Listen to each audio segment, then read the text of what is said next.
Hello students, जैसा कि हम परसेंटेज टॉपिक डिस्कस कर रहे हैं, तो पिछली क्लास में किसी टेक्निकल रीज़न के कारण अपने पिछली क्लास को बीच में छोड़ दिया था, जिसको अब हम आगे कंटिन्यू करेंगे।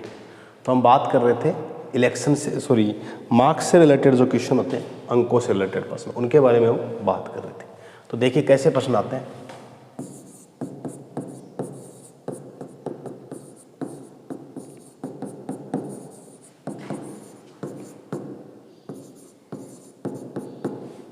दो केस होंगे इसमें, एक तो उत्तीर्ण, एक अनुत्तीर्ण। दो विद्यार्थियों का आपको विवरण दिया जाएगा प्रश्न के अंदर, जिसमें आपको क्या करना है, ध्यान क्या रखना है, स्पेशली ये याद रखें आप हमेशा कि परसेंटेज का हमेशा क्या लेंगे, डिफरेंस, अंतर लिखेंगे। परसेंटेज का हमेशा क्या लिखेंगे, डिफरेंस लिखेंगे, ठीक है। इसके बाद अगर फेल और दूसरा भी फेल है तो माइनस लेंगे, अगर पास दूसरा भी पास है, फर्स्ट स्टूडेंट और सेकंड स्टूडेंट में, तो भी माइनस, लेकिन अगर एक फेल है एक पास है तो प्लस, और एक पास है एक फेल है तो प्लस। याद रख लें, विपरीत होंगे तो प्लस, समान होंगे तो माइनस। इसको याद रखने का तरीका बता देता हूँ, आपको कन्फ्यूज होने की ज़रूरत नहीं पड़े। अगर समान होंगे दोनों तो माइनस, और विपरीत होंगे तो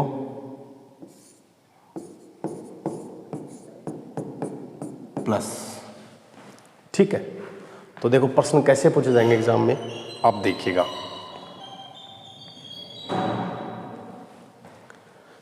जैसे क्वेश्चन है, एक परीक्षा में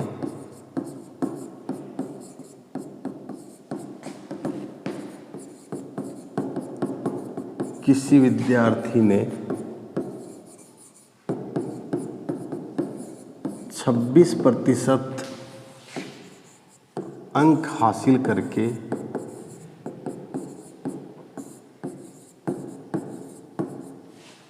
26% अंक हासिल करके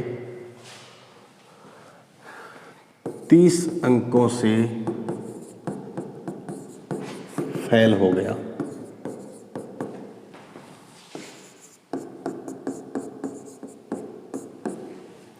ठीक है। अब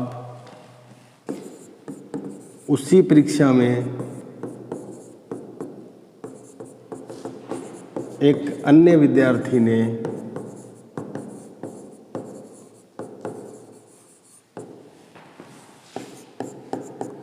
42% अंक हासिल किए, 42% अंक हासिल किए और न्यूनतम उत्तीर्ण और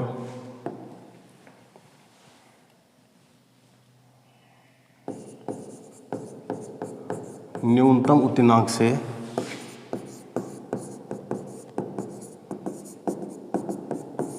18 अंक ज़्यादा प्राप्त हुए।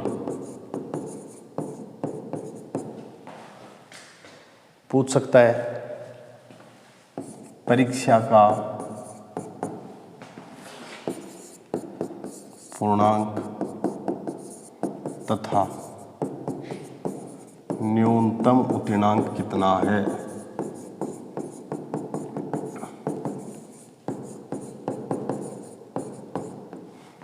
अब देखो प्रश्न को कैसे करेंगे। मैंने थोड़ी देर पहले आपको एक बात बताई थी, याद हो तो, क्या कि अगर दोनों में फेल है, दोनों बच्चे ही फेल है, तो अंतर ये माइनस लेंगे अंकों का। ये किनका है, ये अंतर है अंकों का। योग ले लो चाहे अंतर ले लो, लेकिन किनका रहेगा, ये अंकों का। ये बात याद रखेंगे आप। तो देखो पहले वाले प्रश्न में आप उन चीज़ों को राउंड कर लो। देखो प्रतिशत का तो हमेशा ही क्या लेंगे, डिफरेंस। ये तो मैंने पहले बोल दिया। देखो मैंने लिखा है यहाँ पे कि प्रतिशत का हमेशा क्या लेंगे, डिफरेंस लेंगे। तो आप एक काम कीजिए, जो 42% और 26% है इसके बीच का अंतर कितना है, 16%। ठीक है, तो प्रतिशत का तो अंतर लिख लिया। अब इसकी कंपैरिजन किससे करेंगे, डायरेक्ट बता रहा हूँ, वरना विजुअल मेथड जो है, बेसिक मेथड 10th तक सबने मैथ पढ़ी है, इसका दूसरा मेथड है वो थोड़ा टिपिकल रहेगा। आप तो डायरेक्ट करेंगे बस 16%। और एक बार तो क्या हो रहा है, फैल, और एक बार क्या हो रहा है,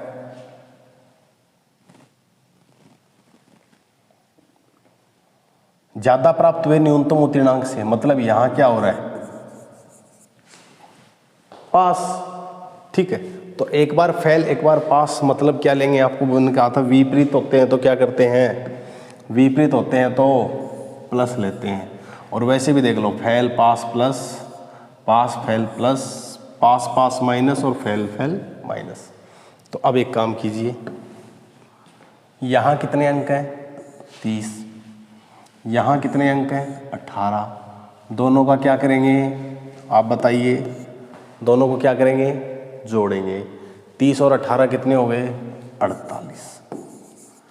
तो आपको करना क्या है, एक तरफ रखते हैं अपन प्रतिशत मान को, एक तरफ रखते हैं हम ओरिजिनल वैल्यू को, यानी रियल मान को। ठीक है, तो आप बताइए 16% अगर 48 है तो 1% कितना होगा, 3 नहीं होगा क्या।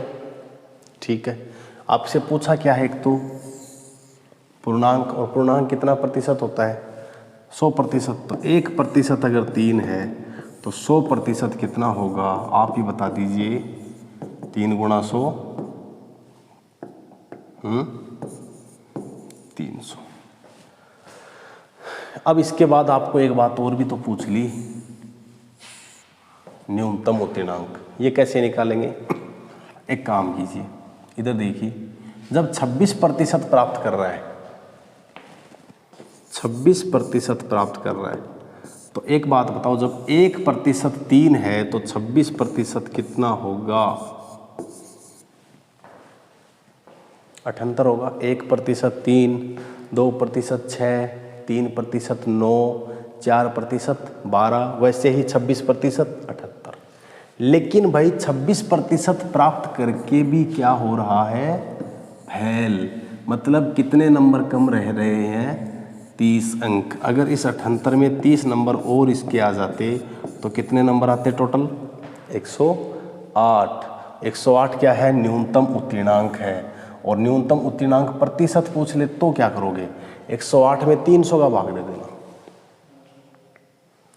108 में किसका भाग देंगे, क्योंकि 108 प्राप्त कर रहा है कितने में से, 300 में से, तो कितना प्रतिशत, तो ये काटेंगे आप, 3 का भाग इसमें देंगे, 3 तिया 9, 3 6 18।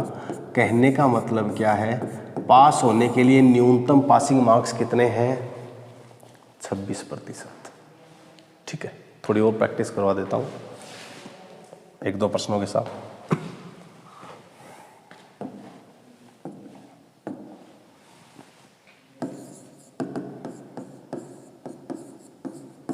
एक परीक्षा में एक विद्यार्थी जब 41% प्राप्त करता, एक परीक्षा में एक विद्यार्थी, ठीक है, 41% प्राप्त करके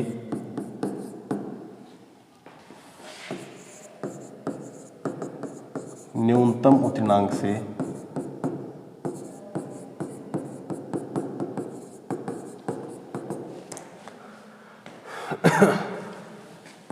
15 अंक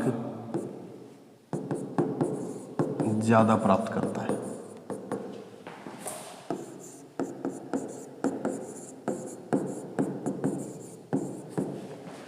ठीक है, अन्य विद्यार्थी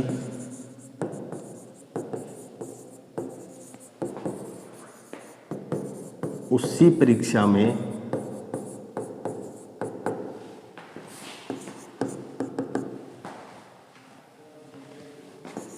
53% प्राप्त करके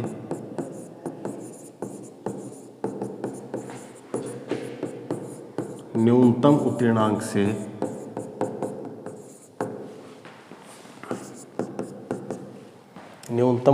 से अब देखिए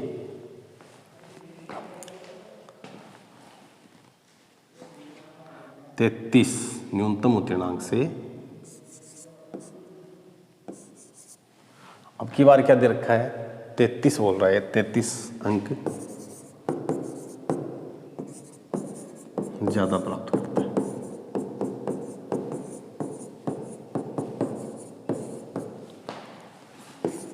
परीक्षा का पूर्णांक कितना है, ये प्रश्न है आपके सामने। कैसे करोगे देखिएगा। सबसे पहले आपको देखना है कि दोनों कंडीशन में विद्यार्थी फेल हो रहा है या पास हो रहा है। तो आपको पता है न्यूनतम उत्तीर्णांक से ज़्यादा हासिल कर रहा है, यहाँ भी न्यूनतम उत्तीर्णांक से क्या है, ज़्यादा है, और यहाँ भी न्यूनतम उत्तीर्णांक से क्या है, ज़्यादा है। इसका मतलब दोनों कंडीशन में विद्यार्थी क्या हो रहा है, पास। दोनों ही कंडीशन में विद्यार्थी क्या हो रहा है, पास। और दोनों कंडीशन में पास हो रहा हो तो अपन क्या लेते हैं, समान में क्या लेते हैं, माइनस लेते हैं। माइनस लेते हैं तो एक काम करेंगे, आप देखिए 15 अंकों का और 33 अंकों का अंतर कितना आएगा।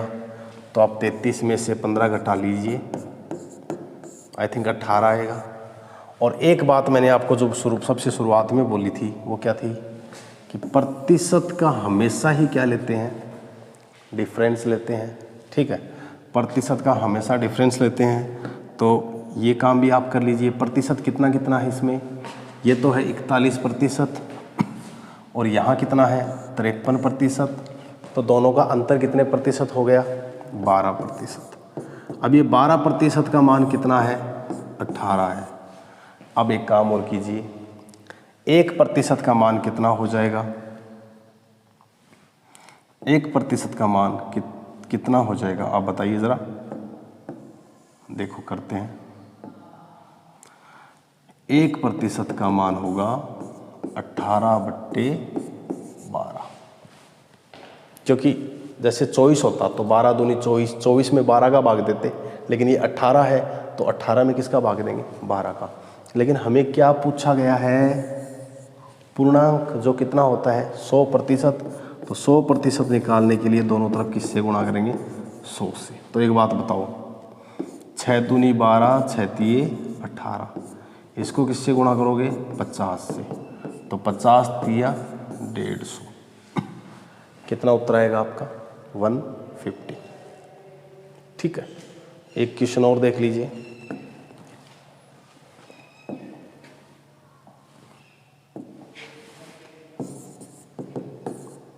एक परीक्षा में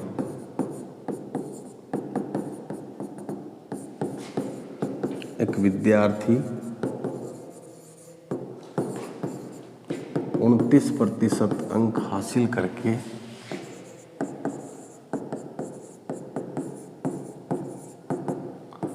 बारह अंकों से फेल हो जाता है।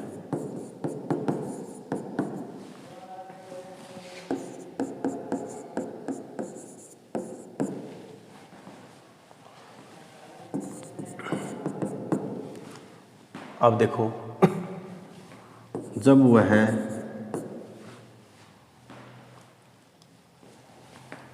34% अंक हासिल करता है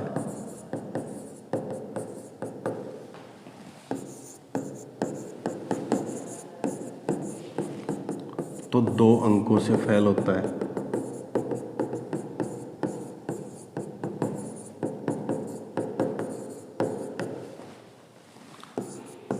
परीक्षा का पूर्णांक तथा न्यूनतम उत्तीर्णांक ज्ञात करो।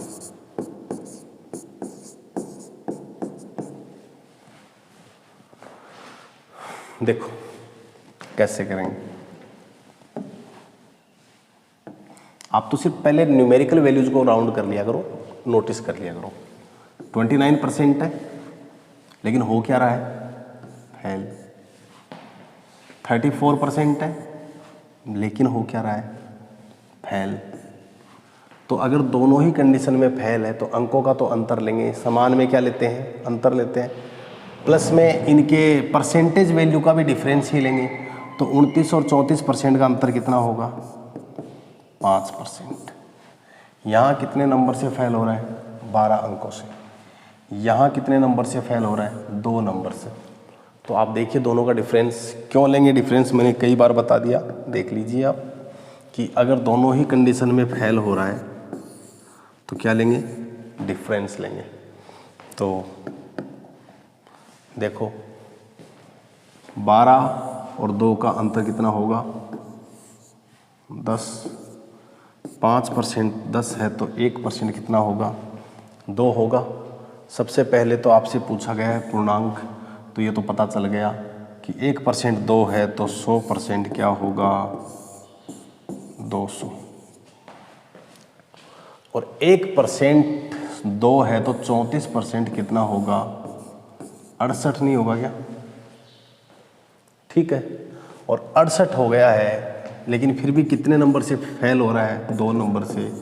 तो कितने ले सकते हो आप, मतलब कितने लाने चाहिए थे, 70 नंबर। आप 34 से करो, ज़रूरी नहीं है आप 29 से कर लो। 1% 2 है तो 29% कितना होगा, गुणा करो इसको भी 2 से, 58 नहीं होगा क्या। कितने नंबरों से फेल हो रहा है, 12। जब 29 ले रहे हो तो यहाँ 12 जोड़ोगे तो भी कितना आ रहा है, 70। तो न्यूनतम उत्तीर्णांक कितना आ रहा है, 70 आ रहा है। अगर आपसे पूछता न्यूनतम उत्तीर्णांक प्रतिशत कितना है तो 70 कितने में से लानी चाहिए, 200 में से।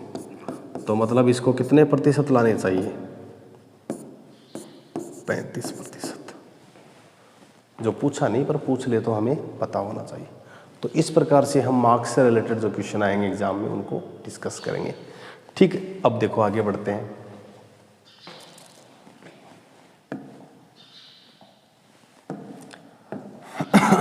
अब हम बात करेंगे सेट्स थ्योरी, यानी सेट्स बेस्ड, समुच्चय पर आधारित।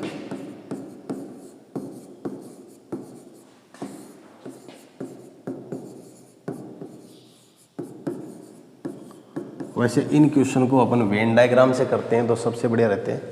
तो किसके थ्रू सोल्व करेंगे हम इन प्रश्नों को, वेन डायग्राम। ठीक है, पहली बात तो आप ये याद रखना। दूसरी बात, सोल्व करते वक्त सबसे पहले क्या लिखेंगे, सबसे पहले कॉमन वैल्यू लिखेंगे। सबसे पहले कौन सी वैल्यू लिखेंगे, कॉमन वैल्यू लिखेंगे। जैसे कि आपने बनाया ये वेन डायग्राम, आपने बनाया वेन डायग्राम, 2 चीज़ें हैं ए और बी, ठीक है। और इसके अंदर ये जो पोर्शन है ये है ए इंटरसेक्शन बी, और इसके अंदर ये जो कंप्लीट पोर्शन है इसको हम क्या बोलते हैं, ए यूनियन बी। ठीक है, तो आपको बता दूं वैसे ए यूनियन बी क्या होता है, ए प्लस बी, लेकिन इसमें ये जो पोर्शन है ये रिपीट हो रहा है, 2 बार आ रहा है, तो हम एक को हटा देंगे, मतलब माइनस ए इंटरसेक्शन बी। ऐसे ही 3 के लिए होता है, प्रश्नों से ज़्यादा अच्छे से क्लियर हो पाएगा। आप तो सिर्फ इतना सा याद रख लेना, एक गोल्डन रूल के तहत जो आपके बहुत काम आने वाला है प्रश्नों को हल करते वक्त, कि सबसे पहले क्या लिखेंगे, कॉमन वैल्यू। ठीक है, एक अच्छा सा प्रश्न करते हैं, कैसे, देखिए प्रश्न क्या है,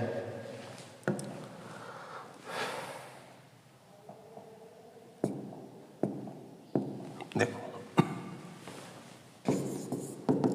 एक कक्षा में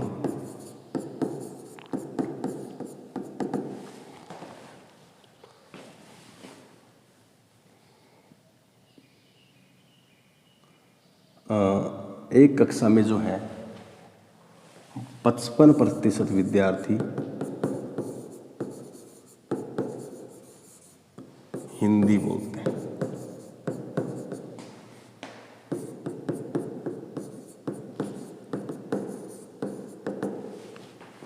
तथा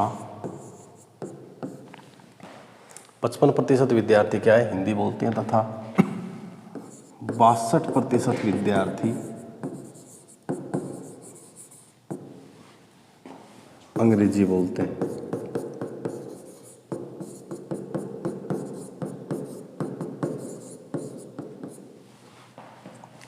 कितने प्रतिशत विद्यार्थी दोनों भाषाएं बोलते हैं?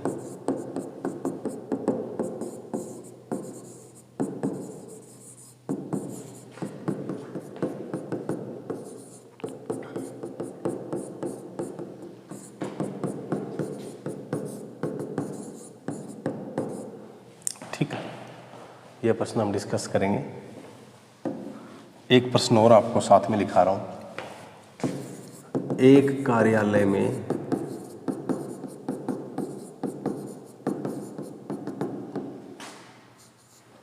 38% कर्मचारी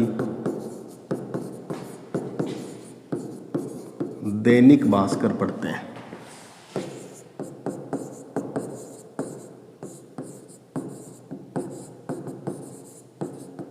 ठीक है, तथा 45% विद्यार्थी कर्मचारी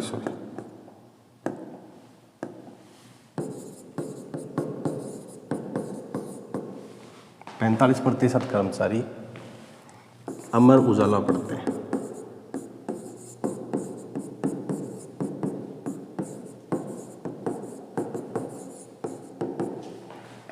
ठीक है, 38% कर्मचारी दैनिक भास्कर पढ़ते हैं तथा 45%, ये डेटा एक अपन अज्यूम कर रहे हैं। 38% विद्यार्थी, एक कोई ऑफिस है जहाँ पे वहाँ के लोकल जो हैं वो अमर उजाला पढ़ते हैं 45%, और 38% है जो दैनिक भास्कर पढ़ते हैं। अब ये कह रहा है कि 12% कर्मचारी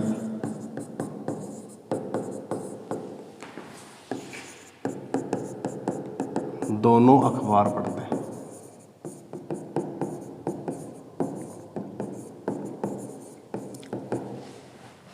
ठीक है, बताइए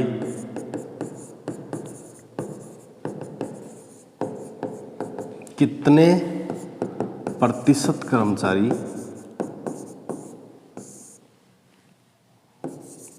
कोई भी अखबार नहीं पढ़ते?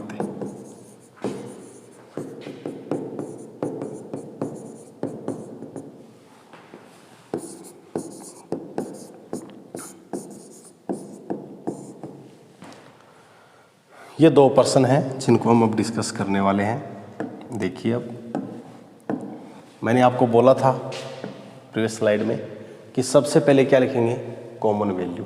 दोनों प्रश्नों में एक थोड़ा सा डिफरेंस है जो मैंने इसीलिए आपको दोनों प्रश्न एक साथ लिखाए हैं कि वो डिफरेंस मैं आपको क्लियर कर दूं। देखिए क्या कि 55% विद्यार्थी क्या बोलते हैं, हिंदी बोलते हैं। 62% विद्यार्थी क्या बोलते हैं, अंग्रेजी बोलते हैं, पर बोलते जरूर हैं। ठीक है, मतलब इसमें नेगेटिव केस तो है ही नहीं। अब ये कह रहा है कि कितने प्रतिशत विद्यार्थी दोनों भाषाएं बोलते हैं, तो एक सिंपल सी बात है, आप एक काम कीजिए, डायग्राम बना लीजिए। हालांकि इसमें डायग्राम बनाने की जरूरत नहीं है, पर इस प्रश्न को आगे भी बढ़ाया जा सकता है। तो आप एक देखिए कि 55 और 62 टोटल कितना हो रहा है, 5 और 2 7, 6 और 5 11, लेकिन होना कितना चाहिए, 100। तो कितना डिफरेंस है, 17। कितना डिफरेंस है, 17 का। ठीक है, तो सबसे पहले क्या लिखेंगे, कॉमन वैल्यू। तो 17 तो क्या है, ये तो है हिंदी वाले, और ये कौन है, इंग्लिश वाले। ठीक है, 17% क्या बोलते हैं, हिंदी भी बोल सकते हैं और इंग्लिश भी बोल सकते हैं। लेकिन एक बात बताइए, सिर्फ हिंदी बोलने वाले कितने थे, 55%। लेकिन उन 55 में से 17 कौन से हैं जो साथ साथ में कौन सी लैंग्वेज बोल लेते हैं, इंग्लिश भी बोल लेते हैं। तो 55 में से 17 घटाओगे तो आपको पता है कितने बचेंगे, 38। और ऐसे ही सिर्फ अंग्रेजी बोलने वाले कितने हैं, देखो अंग्रेजी बोलने वाला और सिर्फ अंग्रेजी बोलने वाला दोनों बातों में फ़र्क है। सिर्फ अंग्रेजी बोलने का मतलब है कि उसको और कोई भाषा आती ही नहीं है, पर अंग्रेजी बोलने का मतलब ये है कि अंग्रेजी बोल लेता है, लेकिन इसका मतलब ये नहीं कि उसको और कोई लैंग्वेज नहीं आती है, ठीक है। तो इसका मतलब क्या है, 62% विद्यार्थी अगर अंग्रेजी बोलते हैं, उसमें से हम ये 17 घटा देंगे तो 62 में से 17 घटाते बचेंगे 45। ये 45% विद्यार्थी डेफिनेटली ओनली इंग्लिश बोलते हैं, सिर्फ अंग्रेजी बोलते हैं, ठीक है। और इन तीनों का योग हमेशा क्या होगा, 100, अगर कोई नेगेटिव केस नहीं है। आपसे वैसे पूछा क्या गया था, कितने प्रतिशत विद्यार्थी, तो आपका आंसर क्या आएगा, 17%। लेकिन अगर ऐसे पूछ लेता कितने प्रतिशत विद्यार्थी सिर्फ हिंदी बोलते हैं, हिंदी नहीं सिर्फ हिंदी बोलते हैं, ठीक है, how many students are there who only speaks Hindi, तो आप क्या करते, 17 किस में से सब्सट्रैक्ट करते, 55 से। लेकिन आपसे पूछ लेता कि कितने प्रतिशत विद्यार्थी सिर्फ इंग्लिश बोलते हैं, तो आप क्या करेंगे, इसमें से 62% में से 17 को घटाएंगे तो 45% आ जाएगा, ठीक है। तो इस प्रकार से ये पहला प्रश्न हुआ। अब मैंने बोला कि दोनों प्रश्नों में थोड़ा सा डिफरेंस है, तो नेक्स्ट प्रश्न कैसे करेंगे देखिएगा। इसमें क्या डिफरेंस है वो मैं आपको क्लियर कर देता हूं थोड़ा सा। पहले तो वही डेटा को आप राउंड कर लीजिए। 38% कर्मचारी हैं जो क्या पढ़ते हैं, दैनिक भास्कर।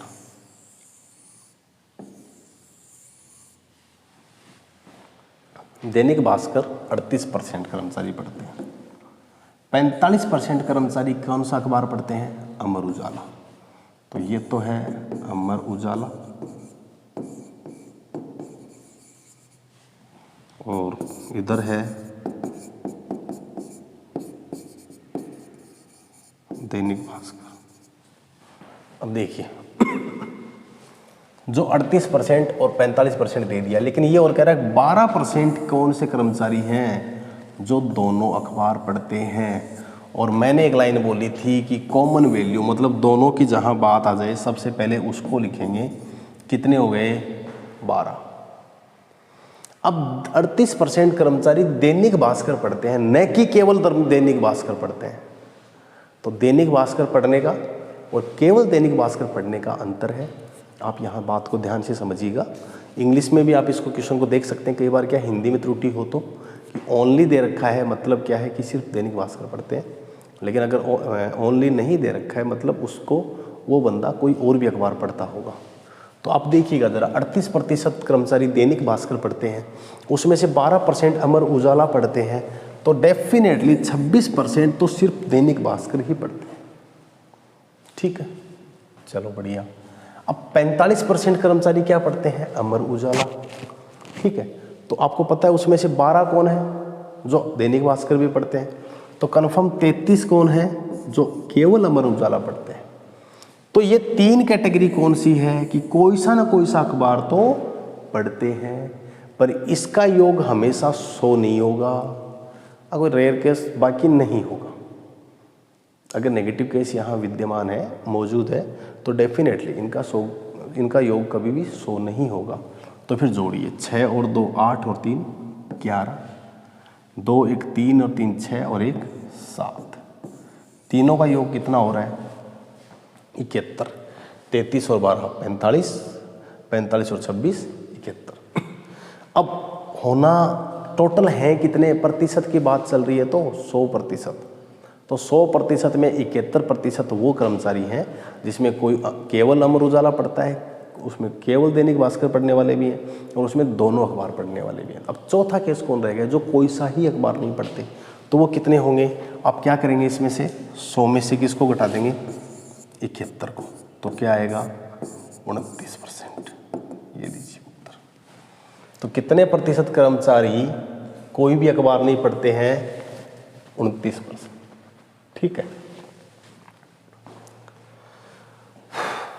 अब देखिए आगे बढ़ते हैं, क्वेश्चन को थोड़ा और अच्छा करते हैं।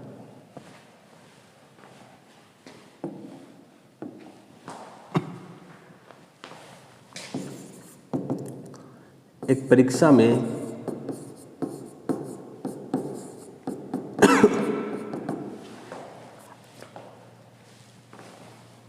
44% विद्यार्थी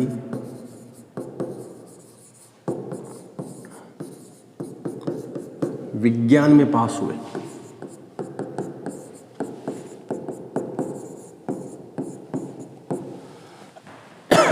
ठीक है,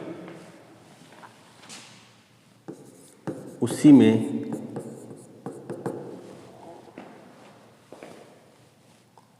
47% विद्यार्थी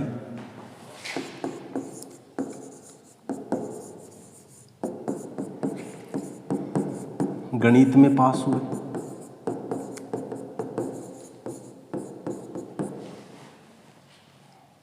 ठीक है, 31% विद्यार्थी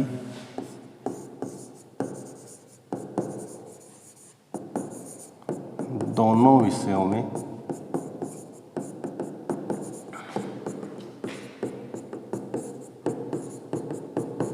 पास हुए। ठीक है, अब कह रहा है बताइए 47% हो गए, 31% दोनों में पास हुए। बताइए यदि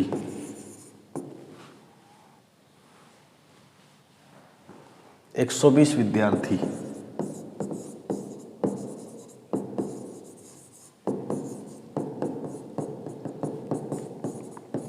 दोनों विषयों में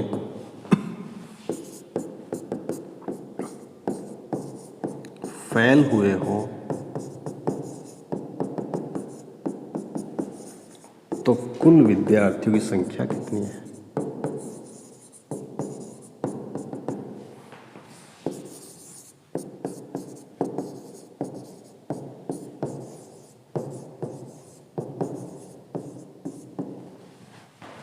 बहुत ही अच्छा प्रश्न है आपके सामने स्क्रीन पे, देखिएगा।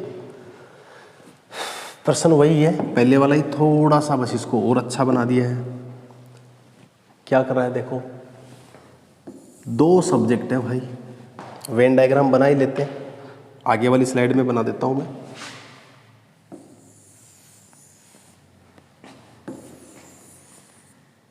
एक तो साइंस और एक मैथ।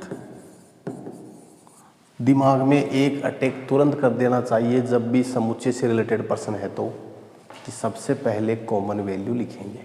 ठीक है, तो भाई कॉमन वैल्यू कितनी है? कॉमन वैल्यू है 31% दोनों में पास हुए। तो आप अपने डायग्राम पे आइए और यहाँ 31 को चिपका दीजिए। ठीक है, अब क्या कह रहा है, साइंस में कितने पास हो रहे हैं? साइंस में पास हो रहे हैं भाई 44। तो आप एक काम कीजिए, 44 पास हो रहे हैं तो कन्फर्म 13 जने सिर्फ साइंस में ही पास हुए हैं।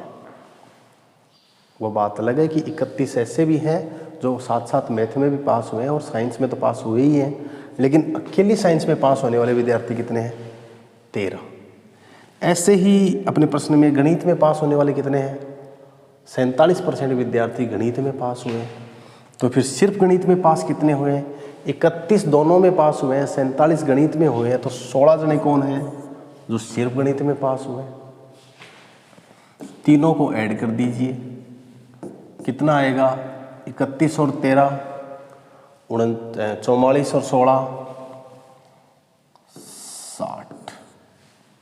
60% विद्यार्थी जरूर पास तो हुए हैं, चाहे एक सब्जेक्ट में गणित में हुए हो, चाहे एक सब्जेक्ट विज्ञान में हुए हो, और चाहे दोनों में हुए हो। लेकिन उसके बाद जो बच गए 100 में से हम अगर घटाते हैं तो 40% विद्यार्थी ऐसे भी हैं जो न तो गणित में पास हुए और न ही विज्ञान में, तो दोनों में तो पास होने का सवाल ही नहीं उठता। ये 40% विद्यार्थी ही तो क्या है, 120 देखो दे रखा है ना कि 120 विद्यार्थी दोनों विषयों में क्या हुए हैं? फेल हुए हैं। तो वही 120 क्या है? 40% है। तो 1% का मान कितना आ गया? आपको पता चल गया होगा, 3। तो क्या पूछा इसने? कुल विद्यार्थियों की संख्या पूछी है, तो कुल विद्यार्थी तो भाई 100% कितने होंगे, 300। ये लो,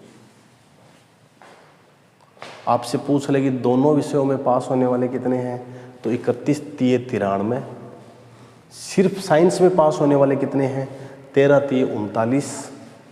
सिर्फ मैथ्स में पास होने वाले कितने हैं, तो 16 3 48। तो इस प्रकार से हम वेन डायग्राम के प्रश्नों को सोल्व करेंगे। अब देखिए,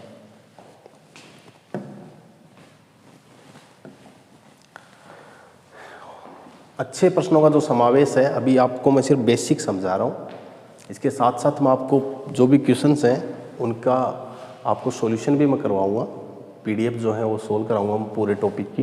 लेकिन ये तब तक नहीं होगा जब तक टॉपिक कंप्लीट नहीं हो जाता। आपको 1-2 क्लास और लगेंगी, टॉपिक पूरा हो जाएगा, उसके बाद अपन पीडीएफ सोल्व करना भी चालू कर देंगे। ठीक है, पीडीएफ सेक्शन जो क्वेश्चन सॉल्यूशन का है वो अपन अलग रखेंगे। अभी तो आप सिर्फ इनको पढ़िए, कॉन्सेप्ट क्या है। अब देखो आगे बढ़ते हैं। अब बात करते हैं आगे, इनकम एक्सपेंडिचर से रिलेटेड भी प्रश्न आ जाते हैं। ठीक है, इनकम एक्सपेंडिचर से रिलेटेड क्वेश्चन कैसे आते हैं, आय खर्च संबंधी मान लो,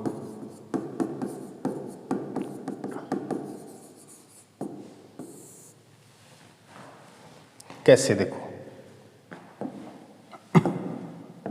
आय खर्च संबंधी कई तरह के प्रश्न होते हैं। देखिए कैसे, जैसे एक प्रश्न है,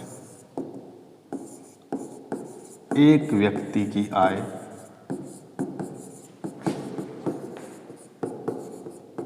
में 30%,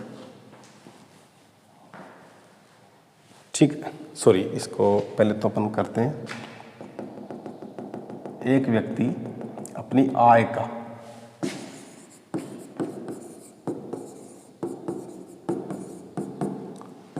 60% खर्च करता है।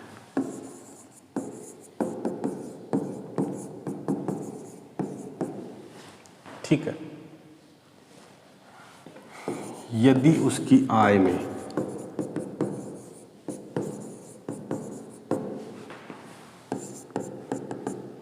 20% की वृद्धि तथा खर्च में 30% की वृद्धि कर दी जाए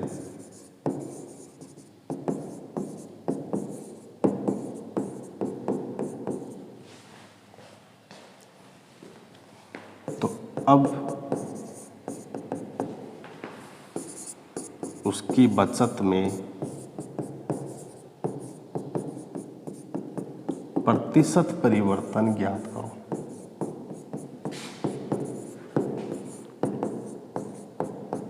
देखिए कैसे करेंगे इस प्रश्न को, अच्छा प्रश्न है, आय और खर्च संबंधी प्रश्न है। देखो इसको कैसे करेंगे, ये देखिए, पहले तो आप नोटिस कीजिए कि क्या क्या दे रखा है आपको। कुछ ही नहीं है, वही एक तरफ परसेंटेज वैल्यू रख लेना, एक तरफ ओरिजिनल वैल्यू रख लेना, वो तो पहले वालों में चल रहा था। जो प्रश्न बोल रहा है ना उसी में ही सॉल्यूशन है, अपन ने हवा बना रखा है। कोई क्वेश्चन का कोई फॉर्मूला कुछ भी नहीं होता, सिर्फ क्वेश्चन अपने आप उत्तर बोल रहा है, बस समझने वाला चाहिए। तो अगर क्वेश्चन की लैंग्वेज समझना सीख गए तो प्रतिशत नाम की कोई चीज़ है ही नहीं, सब गुणा जोड़ बाकी भाग है। लेकिन अगर लैंग्वेज समझना नहीं सीखे तो आप कितने ही फॉर्मूले क्यों नहीं रट लें, आपसे एक सिंगल प्रश्न सॉल्व नहीं होगा। देखो एप्टीट्यूड का मतलब क्या होता है, एप्टीट्यूड का मतलब ये होता है कि आपकी मानसिक दक्षता कैसी है, आपको जैसे जैसे बंदा रास्ता बता रहा है आप वैसे वैसे जा रही हो क्या। ये बिल्कुल रास्ते पूछने की तरह है। भाई आपको रास्ता बताया जा रहा है और आप रास्ते को किसी से पूछा कि मुझे वहाँ जाना है और किसी ने आपको रास्ता बताया, जिसने डायरेक्शन समझ ली ना कि किधर किधर कैसे कैसे जाना है, उसको दिक्कत नहीं आने वाली है। वरना क्या होगा, हर कोने पे जाके रास्ता पूछेंगे। ठीक, तो यहाँ आप जैसे जैसे बोल रहे हैं वैसे वैसे करो, यहाँ नहीं गणित में कहीं भी। चलो टॉपिक पे आते हैं वापस। आप देखिए आय का कितना प्रतिशत खर्च करता है, 60%। देखो आय मिलती किस किस से बनके, आय किस किस से मिलकर बनती है, आय बनती है खर्च और बचत से। भाई इनकम किसको, मान लो मेरी इनकम 100 रुपये है, मैं 60 रुपये खर्च कर रहा हूँ, 100 में से मैं कितने खर्च कर रहा हूँ, 60 रुपये। तो बिल्कुल मेरी जेब में कितने रुपए बचते हैं, 40। और आपको ऐसे दे दिया जाए कि 60 खर्चा है 40 बचत है, तो कितने कमाता है, तो दोनों को जोड़ सकते हैं आप। अब बंदे ने क्या कहा कि इनकम बढ़ गई भाई, ठीक है, कितनी बढ़ी, 20%। मतलब जो पहले 100% थी वो 20% कितनी हो गई अब, 120। 100 का 20% 20 ही होता है, इसलिए मुझे निकालने की ज़रूरत नहीं है। लेकिन खर्च कितना बढ़ गया है, 30%। अब 60 का 30% 30 नहीं होता है, 60 का 30% होता है 18, क्योंकि 10% 6, 20% 12 और 30% 18।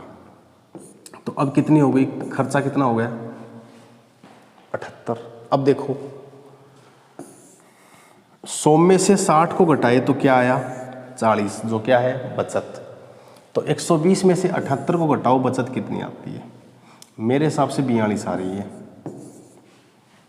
ठीक है, तो मतलब पहले बचत कितनी थी, 40 रुपये, आज बचत कितनी है, 42 रुपये। तो उन ऑप्शन को तो हटा देना जिसमें बचत में कमी हो रही है, वो तो ऑप्शन ऑटोमेटिक बाहर हो जाएंगे। अब कितनी वृद्धि हो रही है, 2 की। तो एक काम कीजिए आप, अगर 2 की वृद्धि हो रही है, अब देखो ये कह रहा है बचत में प्रतिशत, साहब मैं आज 2 बचा रहा हूँ, पहले 40 बचाता था, तो मेरी बचत में वृद्धि कितनी हो रही है, आज मैं 42 बचा रहा हूँ, पहले 40 बचाता था, तो 2 की वृद्धि हो रही है 40 पे गुणा 100। तो ये 0 से 0 कट गया, ये 2 एकम 2, 2 दूनी 4, ये 5। तो कितने प्रतिशत की वृद्धि हो रही है, 5% की वृद्धि। तो एक बात ज़रूर ध्यान रखें, ऑप्शन में आपको कमी वाला ऑप्शन भी दिया जाएगा, 5% कमी। तो आप प्रतिशत मान देख के 5% दे के जल्दबाजी में कमी वाले पे ऑप्शन पे क्लिक मत कर देना। आप ध्यान से पढ़ेंगे प्रश्न, उसके हिसाब से सोल्व करेंगे। देखो अगला प्रश्न,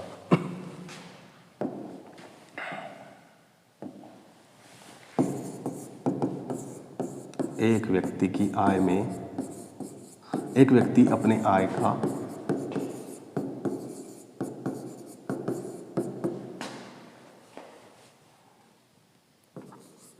70% खर्च करता है।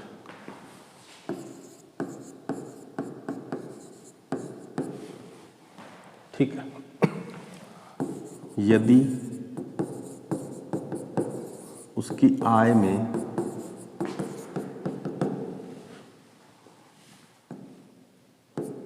10% तथा खर्च में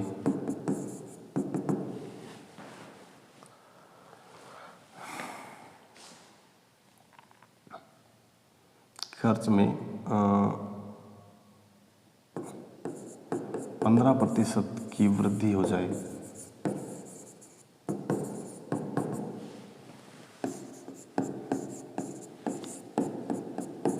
तो उसकी बचत में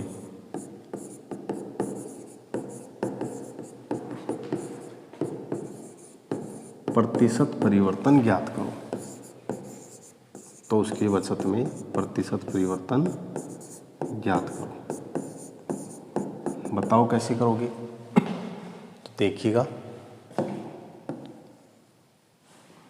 वही इनकम, एक्सपेंडिचर, आय, खर्च और बचत कितनी है इसकी आय, देखिए आप नोटिस कर लीजिए। 100 है, उसमें से 70 खर्च कर रहा है, तो 100 में से 70 खर्च कर रहा है, 30 बचा रहा है डेफिनेटली।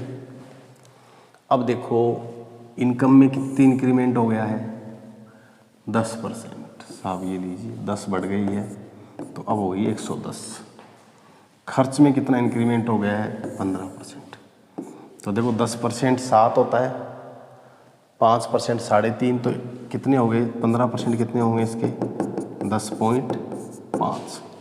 तो 70 में 10.5 जोड़िए, 80.5 होंगे। अब बचत कितनी है, तो मेरे हिसाब से ये आएगा 110 में से 80 घटाते आप तो बचते 30, लेकिन आप तो 80.5 घटा रहे हो, तो डेफिनेटली 29.5। तो बचत कम हो गई, कितने की, 0.5 की, 0.5 की, किस पे, 30 पे, और गुणा 100। ठीक है, तो ये 0 से 0 कट गया और इस 5 को 10 से गुणा करोगे तो ये हो जाएगा 5/3। भाई 0.5 को 10 से गुणा करोगे तो दशमलव हट जाएगा, 5/3 आएगा, जिसको आप कह सकते हो 1 सही 2/3%, या 3 एकम 3, 3 से 18, 1.67% कमी। कितनी कमी होगी? 1.67%। एक और सिंपल सा प्रश्न इस तरीके का अपन कर लेते हैं। क्या है देखिएगा,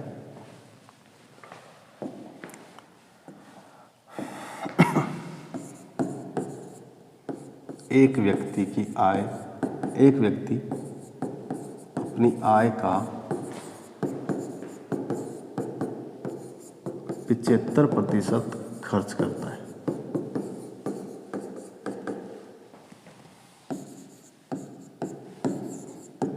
यदि उसकी आय में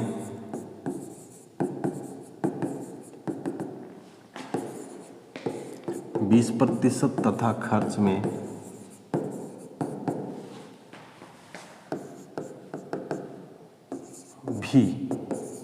20% की वृद्धि कर दी जाए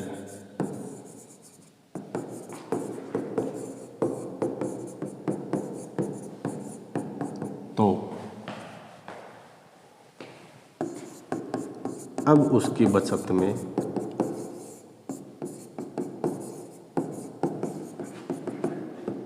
प्रतिशत परिवर्तन ज्ञात करो। देखिए, अब इधर आय लिखेंगे, इधर खर्च लिखेंगे और इधर बचत लिखेंगे। देखो, 100 टोटल आय है, उसमें से खर्च कितना? 75, तो बचत कितनी? 25। ठीक है, ये लीजिए। अब आय में कितनी वृद्धि कर रहा है? 20%। ठीक है, 20% की वृद्धि है तो कितनी हो गई अब? 120। खर्च में कितनी वृद्धि कर रहा है? 20%। 75 का 20% कितना आएगा? 15। तो 75 और 15 90। अब बचत कितनी हो रही है? 120 में से 90 घटाओ, 30। ठीक है, तो देखो आप कितनी बचत बढ़ गई? 5 बढ़ी है, तो वो 5 किस पे बढ़ी है? 25 पे, और गुणा 100, तो 25 चौक 100, 5 को 4 से गुणा करोगे कितना परसेंट? 20% क्या आएगा? वृद्धि। एक अंतिम प्रश्न के साथ हम डिस्कस करेंगे। एक व्यक्ति के खर्च व बचत का अनुपात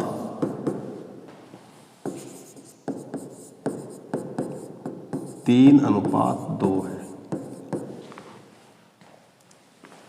यदि उसकी आय में 20% की वृद्धि तथा खर्च में 10% की वृद्धि कर दी जाए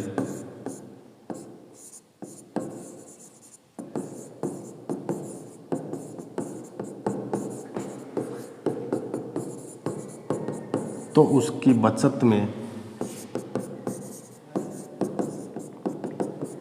प्रतिशत परिवर्तन ज्ञात करो। देखो कैसे करेंगे हम इस प्रश्न को। देखिए, आय, खर्च और बचत।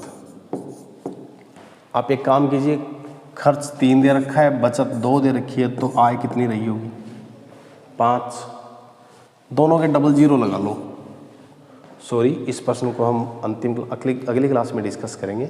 इलेक्ट्रिसिटी का इश्यू कुछ ज़्यादा ही हो रहा है आजकल, बारिश का मौसम है, तो नेक्स्ट क्लास में हम डिस्कस करेंगे। आपको जितना पढ़ाया उसको आप देखें, बाकी फ़र्क कुछ नहीं है इसमें। आप 500 कर लेंगे, उसको 300 कर लेंगे, नीचे वाले को 200 कर लेंगे। उसी के हिसाब से आप इसको सोल्व करके कोशिश करें और अपने आंसर अपने कमेंट बॉक्स में लिखें। और अगर आपने सबने सही कर दिया अच्छी बात है, वरना नेक्स्ट क्लास में इसको डिस्कस कर लेंगे। Thank you.